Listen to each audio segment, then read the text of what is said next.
Hey everyone, welcome back. In this quick Shopify tutorial, I'll show you how to add or change your domain name directly inside your Shopify admin. First, log into your Shopify admin panel. Once you're in, go to Online Store on the left-hand side and click on Domains.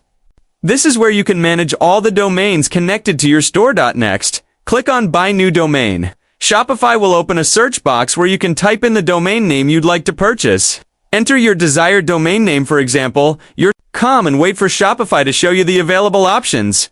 You'll see a list of domain extensions like .com, .net, .biz, and even country-specific ones like .co.uk or .us.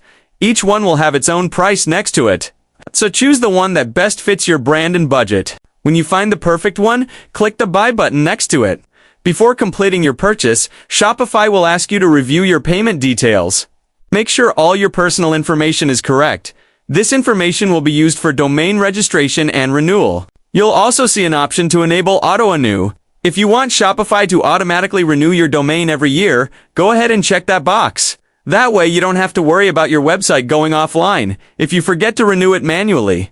Once everything looks good, confirm your purchase, and Shopify will take care of the rest. Your new domain will automatically connect to your store, and within a few minutes, your Shopify shop will be live under your new custom web address. And that's it! You've just added or changed your domain in Shopify. If you found this tutorial helpful, stay tuned for more quick Shopify tips to make your store look more professional and polished.